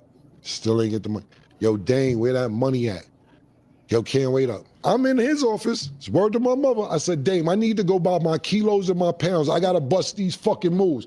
Dame started looking up the ceiling. He's lying, y'all. He's lying. Cam is tapped in here. The whole building's wide. I don't give a fuck. Stop playing my money. I gotta go bust some moves. I gotta get on the highway, nigga. He's lying. He's lying. That's what he was doing in his office. It's what he was doing. I'm lying, Dame. That's a fact. When we shot the old boy video shoot, I just got back from Ohio. I had about $400,000 in cash on me. I wish we could get the behind the scenes to the video shoot of old boy. Whoever shot that video, please pull up the behind the scenes to that video. If you got the B-roll footage or whatever, Dame come to the video shoot. Showing support, you know, it's all love or whatever. He get there, he said, yo, that's real money. I said, yeah. He said, yo, that's cash? Oh shit, I didn't see this much money in a while. He just started grabbing the cash, feeling it. Oh shit. Yo, you getting it like that? Yeah, I'm getting it like that. Yeah. Yo, wow, this is crazy. And I'm not saying Dame didn't have money, because Dame had money. He just ain't see cash in a long time. Not that much. He ain't see that much cash. Because, you know, when he get there, we just getting back in like a day or two ago. Zeke come back with the bread. So we not only using it for video money, we got the counters counting up, tallying up. Dame just is just, yo, crying to the police. Nigga, my resume speak for itself. Nigga, fuck is you talking about? Somebody find the B-roll footage, please, from that video. And say I'm lying about that too, nigga. That was all street money, nigga. It wasn't no rap money, wasn't no none of that, nigga. That was straight off our 80 money, nigga. Fuck is you talking about, one nigga? So yeah, when he say shit like that, I'm just really disappointed. And to use somebody who passed away. Why are you not investing in tax liens? No, seriously. Why are you not investing into one of the most... In that context, because nobody could debate it, it's kind of crazy, man. It's wild. Because it's a bunch of niggas that live over there. The beef between these two, y'all, I don't think it's gonna go away anytime soon. Camron, after this interview, we're gonna watch Camron diss track today. It's not going anywhere anytime soon. So y'all just get ready to keep continuing to hear it. It's this beef finna be for a while. I'm not sure how long, but this is going to be one of the longest beefs y'all ever gonna see, because it's a lot of like ego. It's a lot of using people. It's a lot of that. Just know this beef is finna be long. Or that's from over there that may not live over there no more. They'll be like, yo, this nigga bugging, man. This nigga don't know what the fuck he talking about. Because they know you could never pull up the 39th Street. You could never pull up the 40th Street without permission. You just couldn't. And I'm not bragging about it. I'm not even acting like I'm the one of the niggas that made it like that. I just lived there. But them niggas, Big Lee, Reg, and a few other niggas that I won't name who's still around, they had it like that. You just couldn't come over there and be like, yo, I want to play basketball. No, you couldn't do it. You had to go on 45th Street. Just like they be treading lightly what he say about holding them, because he knows, you know what I'm saying, the things that can happen. he don't talk too much on it. But this with him and Camron, this never gonna go away. This gonna, trust me, it's gonna be like with Jay-Z and Dame, but Jay-Z pay him dust. After a while, Camron probably will pay it, but he might say a little here and there. You're just gonna come in there and do what you want to do unless you was affiliated. Is this the? I kind of noticed something when you tell stories about Dame. Before I go on to the next question, your friends and associates didn't really take a liking to him. You don't find that kind of strange? A lot of people used to be like, when you mention it, you'd be like, I heard that too, and I'm not even from there. And there are people that I, came in contact with, like, yeah, you could never. So that's why I was kind of like, when he sat here and said what they used to do, and then he ain't never sold, brother. We know they used to do that work because somebody confirmed. Like, yo, he ain't fuck with Dame. Because you never found Dame is an acquired taste, pause. Like Dame for everybody. And the thing about for Dame for me was this, is that I thought that Dame was a visionary. I thought he always thought outside the box. And I thought that a lot of niggas in the neighborhood didn't see past tomorrow. I seen Dame seeing past tomorrow. A lot of niggas like, I'm gonna sell drugs, I'm gonna sell drugs, I'm gonna sell drugs. But we see where that's leading to. We ain't seen no, outside of Frank Mathis, I don't know who got away with it forever.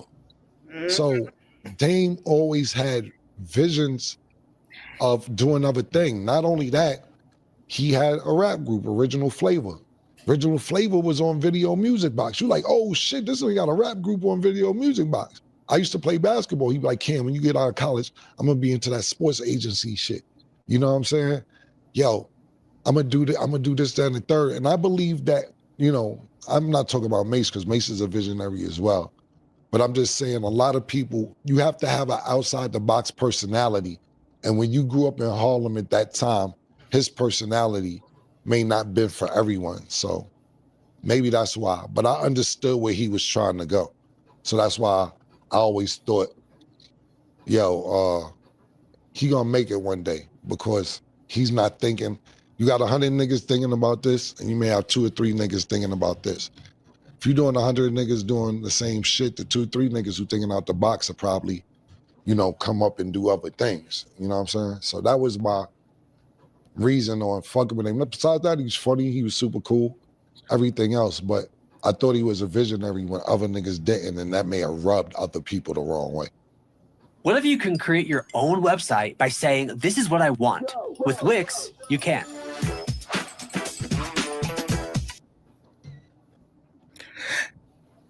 How do you feel right now? Is this the point of no return? Or you just, because I know both of y'all are stubborn. I do know that about both of y'all. And, I don't think forgiving, it's really not that serious to me, but maybe he may take it another way. But is it like, like a what's up, nigga, down the line, do you think? Or is there a point of no return? Because I heard Memphis Bleak said, like, I guess what he said about Jay, there's never no going back on that one. And, what he said about him was kind of crazy. But anyway, true or false, I'm asking you. And I'm not asking for right now. I'm asking for what you think about later. Because that is your boy since you was little. So what you think about that? No, I'm at the point of no return. I'm at that point. Because this was totally unnecessary. For me, it was totally unnecessary. And the way it went about, for me, it didn't have to be public. It didn't have to be all this. All I said, I hate repeating how this started. I didn't pick the phone up. All I did was not pick the phone up, and you keep going on the internet looking for internet sympathy, like he's doing now. He's carrying on. Dame, I'm the one who set up Dame Instagram. I'm really sorry I set up the Instagram. It's 2 things I'm sorry I did for Dame. Set up his Instagram, which he probably would have caught on later in life, and have him start smoking weed. Since he started smoking weed, he's not the same person. He's a bugger. You did that? Yeah, I did that. Me and Blood. Oh, shit. Come on, Larry. Let's be mad together. Yeah, man. I thought Biggie did that. Yeah. I thought he was smoking with Biggie. Nah, to be honest with you, Dame, when I was doing my deal with entertainment or about to do the deal, you know, we would talk from time to time and he'd be like, yo, be careful with them niggas. They smoke too much. He said they good businessmen, but them niggas smoke a lot, talking about Biggie and Un and all that. And, you know, he was smoking with me and Bloodshed from time to time, but then he just started becoming a full-time smoker. And it was like, whatever, you know, I smoke a lot, so it wasn't no big deal to me. But I'm a functional. I've been smoking since I was 16, longer than that, 15, 16, playing basketball, doing everything else. It don't affect me the same way I see it affects him, to where he needs it, like fiending. I seen him one night and I'm like, when we was staying in Malibu and that nigga was just smoking away. I'm like, I don't know if he's stressed or whatever, but he really needs the weed. But so you felt in this whole... No, I'm saying, but yeah, you gotta take the blame for that. Dang. That's what I was about to say. You just said there's no point of return, so there's really no need of me asking you. You know, you felt you did nothing wrong in this whole situation, right? Absolutely not, because it isn't like me and Dame haven't had disputes before. We've had disputes. It's been times. In one of the interviews, you'd be like, I know Cam, he'll duck me for 3-4 years. It ain't been 3-4 years, but you know, I'll take a few months off, maybe a year or two from Dame and just speak to him. But nobody ever knew that. Nobody ever knew that. When me and Dame, not saying our relationship been perfect from beginning to end, when we got problems, you never heard no problems from me, because all I did was just not pick the phone up. I didn't run to the internet. But he kept going on and on and on. And then on top of that, all I said was, I bet. You want to talk about honor up, I didn't support it? I said, all right, cool. Honor up, I don't like it. Then this whole avalanche came of trying to defame my character, trying to diss me, everything else. I would have been cool, it would have been cool for me if he would have been like, nigga, all your movies is whack. Nigga, some of the shit he said, nigga, you ain't have no hit record since you stopped fucking with me, which is not true. But anyway, I would have been cool with that. You know where this shit got personal for me? Is when he was like, Cam ain't confrontational, this, that, third. So-and-so punched him in his face. I'm like, damn, you too? That's what you want? Niggas bring up all this shit with me. Niggas talk about my victories. They talk about 2-3 L's I took in my life. And I don't got no problem with that. That's cool. It come with the game. I'm straight with that. Because it's a bunch of ass whippings I done gave out on several different occasions. I don't got no problem with that. But for it to come from Dame, oh, you got some deep hate pores inside that you've been wanting to spew out. And when he said that, I knew it was personal. And that's when I said, all right, let's do personal. Is this the last time, no matter what he says, no matter what diss records come out? Because I see you say you got a diss record coming out. Is this the end? You're not addressing this no more? Or that's just how you feeling today? I mean, you never know me. I might say something slick here and there, but all this back and forth, I ain't doing it past this show. I really got other shit to do. And to be totally honest with you, it's embarrassing to me and to people that I'm working with outside of you guys here. I have other businesses going on, and they'll be like, Ken, what the fuck is this about? What's happening? I'll be like, no, you know, this shit ain't about nothing, But this is part of the reason, this is part of the reason why business deals don't get done with this nigga and other elements, because they don't want to deal with this kind of behavior. When you hot and you on top and you got shit popping and you got motion, they'll deal with this behavior. Man, fuck it. If we got to take a chance with it, we'll take a chance with it. But when you not, they be like, man, stay away from them niggas. Them niggas is bugging. Them niggas, we ain't got time for that, man. We ain't cutting them niggas no 10, 20, $30 million check, depending on what line of business you in. Some niggas is with ignorant shit. Other people who's making hundreds of millions of dollars aren't. And I'm on a path to do shit like that, and this is backtracking what I'm doing. And it's embarrassing, to be honest with you. I don't mind doing this shit. You know me better than anybody. This shit fun. I do this in my sleep. Nigga, that's why I even feel bad with Dame doing this. You're not gonna win on the internet. But why I look like battling you on the internet? It's too easy. I've been doing this too long. I'm cruel and calculating.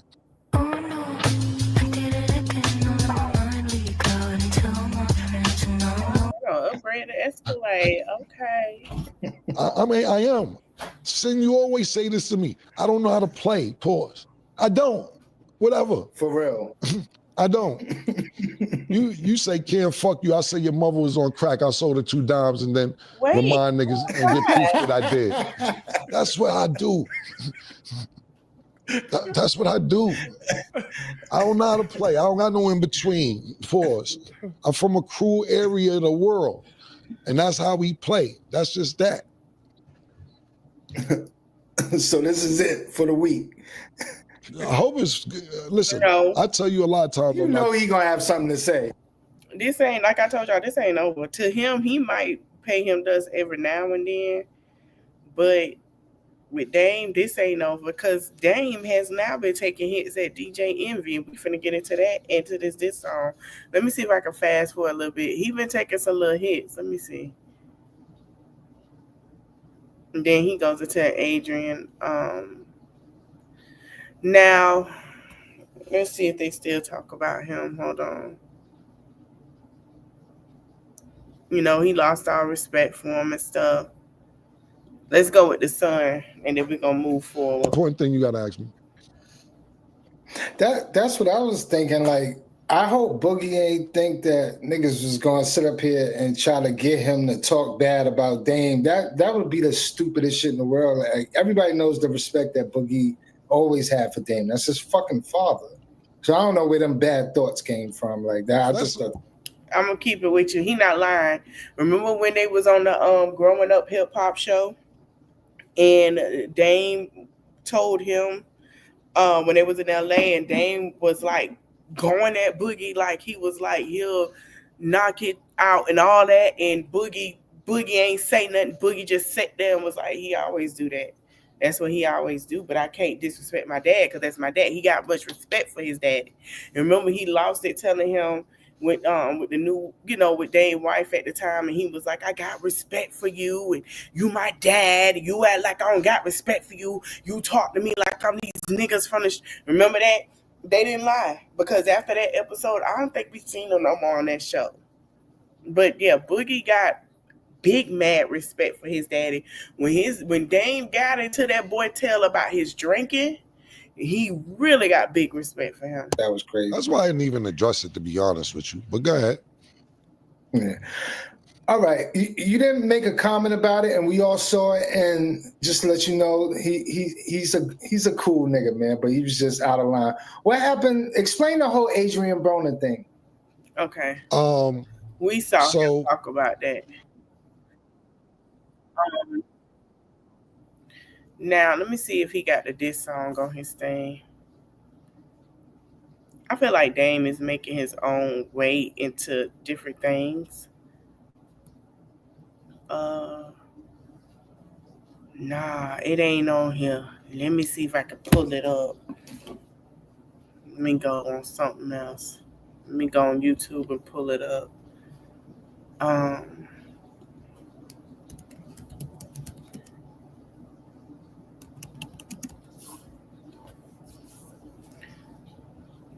This is crazy. Where is the song? Here it is. I'm going to play a little bit. I don't want to copyright for it. Child, this is a mess. Hold on. This is Limo Emo from Liberty Mutual, who helps save you hundreds by customizing your car insurance. I been that nigga, my nigga, I had the proof. Before Q got it from Bishop, I had the juice. Listen in the pot, homie, I ain't mad at you. It's just disappointing when your OG turns snaggletooth. On the phone, no, I'm looking at the drag. Flashing money on the gram and don't be brag. He bugging, it's about to be a mess now. Hop about the bad shit, I gotta get dressed now. But first I go and look up in the mirror. I don't like when niggas playing with my name. Listen, man, I ain't no bitch shit. I treat him like Mitch and tell him go the other way. He start to stutter when I speak. He owe me money, man. It been about a. You know that I'm can't flash your money on the gram, man. Tell me what it means.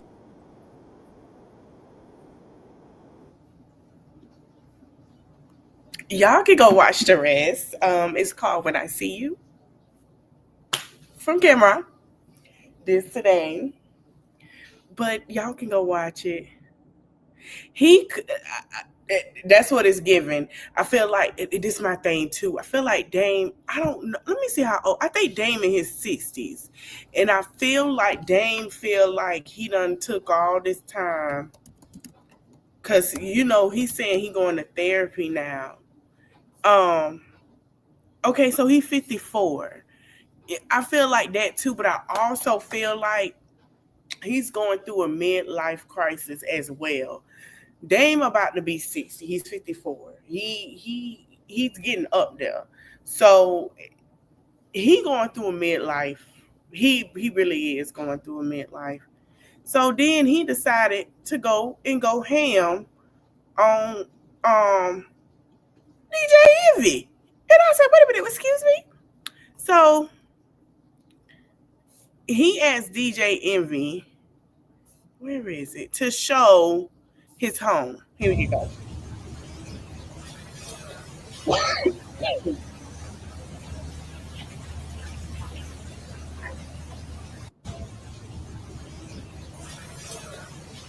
Nice home. Nice home. Beautiful home. Nice home. So DJ Envy responded.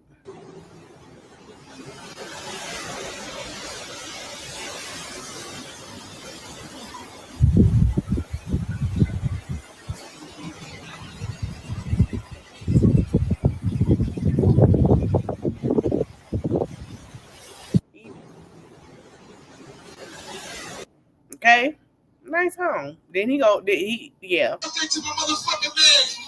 Everybody make some noise for Camron right now. Happy birthday, Camron. One of the most stylish niggas I ever knew. Holla back. Okay, so I'm stick me right up back at the re-up. At the re-up. Birthday to my mother. Now it says, this is me dancing and Erica Mena on the pole dancing at Frito's Mr. Cameron strip club in mother's house. No disrespect, but this is where you had your mother living. Tell me I'm lying, I dare you. What kind of dude had his mother living in the studio in a strip club on the street in a neighborhood where D dealers live with no security? Anybody could just walk up. I always thought you were foul for this. Somebody said Chatty Patty. Somebody say you a crab ninja for this game. I know there are no rules to war, but to do this to your own kinfolk is super distasteful. Y'all need to stop this. Y'all too grown for this petty ish y'all got going on. Okay. So then he goes to this. Hail Mary, full of grace, the Lord is with thee. Blessed art thou amongst women. Now this is from I think this is on Tubi, y'all. I think that's the one I just seen on Tubi. Blessed is the fruit of thy womb, Jesus. Holy Mary, Mother of God, pray for us sinners.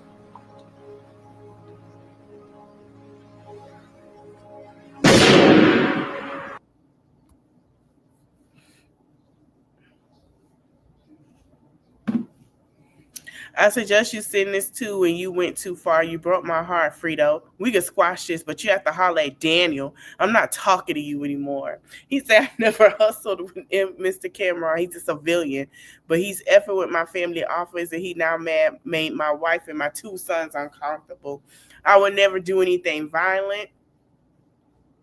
So this is the only way I can handle this. So this is my version of how the Godfather handled Frito. I know it was going to be one of my brothers. I just didn't know it was going to be you, bro. And that makes me sad. Well, just have to let a judge decide like businessmen. And I don't find it funny. Hope you don't have any houses in your name. They're about to be mine. And Big Fendi TV, I do forgive you because I do consider you my brother. Never let any man go at your family, wife, or kids. Protect them at all costs. I bet you'll shut the F up now. I dare you to say something to Godfather. Okay, so this is what he sent out to him. This is a mess. So it says formal demand for $300 million in damages, defamation, tortious interference, business disparagement, harassment, conspiracy, and unjust enrichment. Dear Mr. Gills, that's Camron. This office represents Dame Dash Raquel Horn in a Dash group. Please be advised that this letter constitutes a formal demand for immediate corrective action and composition arising from your unlawful actions. Fatal background: defamation of Dame Dash. You made repeated public statements, including on Instagram, falsely calling Mr. Dash a liar and undermine his credibility in connection with bosses take losses and other business deals. You admitted on the video that the entire situation was a lineup, thereby conceding participation in reputational sabotage. These actions interfere with Mr. Dash's business negotiations, including with Rockefeller and Jay-Z. Defamation and harassment of Raquel Horn. First of all, your issue is with Jay-Z and Rockefeller. They should have you shouldn't. Okay. Child, he messed up putting that man in that business in there. Lord, he gonna get that man what he been asking for, Jesus. You published social media posts falsely stating that Dame Dash owes nothing and that all assets are in Miss Horn's name. You disparage Miss Horn's personally, causing humiliation, reputational harm, and emotional distress. Disparagement of the Dash Group by publicly attacking Mr. Dash ownership, interest, and credibility. You damaged the Dash Group reputation and interfered with its public ability, to conduct business. The Constitution's business disparagement and wow. Okay, so attack on family. You made false statements about the ownership of their businesses. You attempt to pay Damon Dash Jr. $5,000 to appear on your show for the purpose of embarrassing his father, despite knowing the sensitive nature of their relationship. G5 Pink Mink cannabis deal. Wow. So, but the deal he's suing him for, debt set. He tried to take everything this man got. The Constitution's misappropriation of businesses, opportunities, bad faith and unjust enrichment. Dipset Clothing Company. He was okay. So basically, Dame Dash say he was a co-founder of the Dipset Clothing Company with 50-50 ownership. He founded production, created samples, and financed promotion and content. You excluded him from ownerships and profits in breach of agreement and unjust enrichment of yourself, pattern of historic sabotage. Years ago, you prematurely announced confidential Rockefeller business conversation, damaging Mr. Dash's relationship with Jay-Z and Rockefeller team, while the statute of limitations. Well, how is that? Because when they had their issues, from what I remember, this was like in mid-early 2000s. Okay, I'm trying to find what's her name in here in a minute, Claudia, because I'm still trying to figure out what her name is. And I'm reading it, and I don't see her name. I don't see her name nowhere in this. Talking about she was mentioned in a lawsuit. I don't see her name. Let's go to Camron page. Matter of fact, because I gotta see how this shit gonna go. Oh Lord. Question: can you whistle with no teeth? If so, do people with no teeth whistle better than the people with teeth? Asking for a friend. Why? Let me see. Oh, that's what his mom passed. Okay. So This was his response to that defamation. You left it with your boss, according to Dame. Even though everything you do been a partnership out the muscle, I wonder why Cam was never on Proudwood. Yeah. And I'm just being honest, and I'm saying this in the most respectful way possible. Yeah. That Bronx pussy is hard to pull out. You know what? Get out. I'm not playing with him. I'm not. I'm done with the Camron for today. He's a mess. He played that. But what did he say? Got the killer comedy show. My man Camron. Let's play some.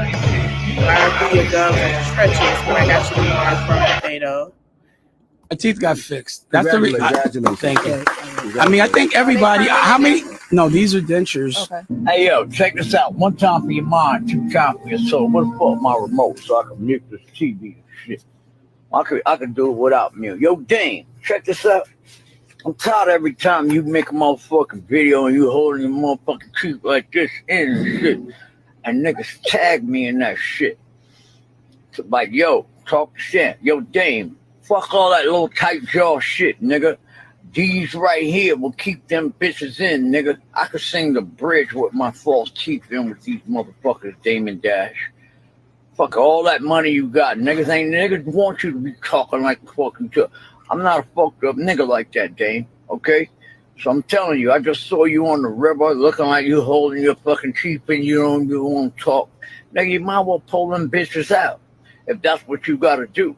But I know you don't want to do it, so give some of these polygrip motherfucking strips, Dame. Because I'm telling you, every time they see you with your teeth and you doing that shit you doing like you on the river, like you holding your dentures in, nigga, fuck you. Polygrip strips, nigga.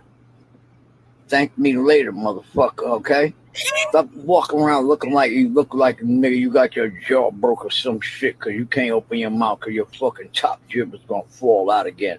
Nigga, polygrip strips, all right? Fuck out of here. Y'all stop tagging me. Now y'all tag that nigga Damon Dash in this motherfucker. Yo, Dame, look what Shan got for you so your fucking teeth will stop falling the fuck out. What Shan know? He don't wear his nigga but when my shit be in, bitch. And I got a full set, not just that 3 that you keep falling out your mouth, nigga. I got a whole set. And that bitch don't move nowhere. As long as I got these bitches. So, Dame, start using these bitches so these niggas can stop tagging me in your motherfucking videos when you... I'm done. So he really hasn't talked about him. We're gonna go to his story.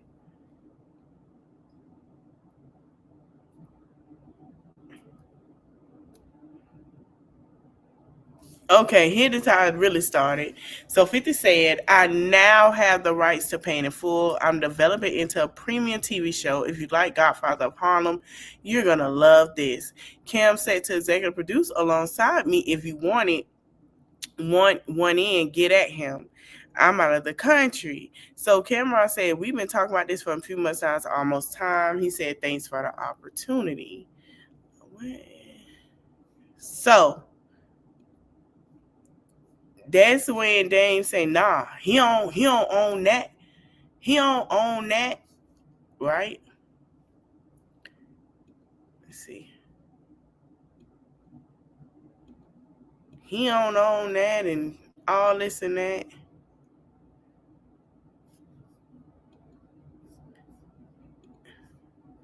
Let's go to his stories. The young students to explore science. The co-founder of Rockefeller Records was at Carver Elementary School this morning with his fiancée Raquel Horn, reading their book Dusko Goes to Space to kindergarten, first and second graders. They also shared motivational affirmations to help them enhance their reading and learning skills. Dash says seeing the children's reactions makes everything worthwhile. If a kid loves video games, we'll teach him in video games. If a kid loves space, we'll teach him in space. He loves music. He loves acting, whatever it is. Top legend, Dame, top legend, top. Okay, how many times you gonna post it? Oh, so he got him a ranch. Oh, him and Raquel back together? Dame is not doing bad at all. Shout Dame, out I don't Dame care why Dash. everybody keeps thinking this fantasy of Dame is all right. Dusko, Dusko, They're broke. Papa They're broke. He's different from my bro. My bro, yo, bro. Yeah, yeah. two different bros. Yeah, I ain't never seen Dame not have no cars, houses. Dame ain't hurting. So that's why from now on, you right. Dame ain't gonna do nothing. But Dame don't want nothing. But he Dame, said Cam sensitive. You got a Cam sensitive story? Give me a Cam oh story. yeah. On one day, I was in the studio where I was working, and I walked in the studio. He was doing something, and that tells us being who I am. I'm a big Beanie Siegel fan. Okay. I said, "Can you nice? You can't f with no damn Beanie Siegel. He'll wrap circles around you, man. Let's see why I do that. Can't say he ain't screamer. He playing me like a little boy, but I'm older. I'm like 6 years older. He pulled out a bunch of me. He said, "Yo, man, do it on the floor." I'm gonna say, "You gonna laugh and see." He said, "Buy some sneakers, man. My sneakers are clean."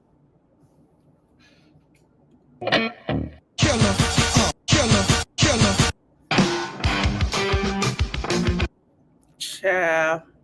But like I said, all right, y'all, that's all I got. This ain't gonna end. Anything else come about, we gonna talk about it, because I wanna know. Cause yeah. Let me see how long him and Raquel been together. Cause is that the same one that was on the show, or that was the one he was married to?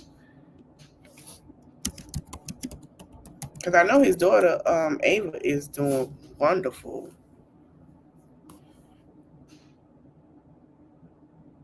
Yeah, they been together around that time. So when he divorced Rachel Roy, he began dating her around 2015, and they got a child they had 5 years ago. Now, I remember him and Rachel was going through their stuff. She had a lot to say about him too. She worked for him now, so that's what happened.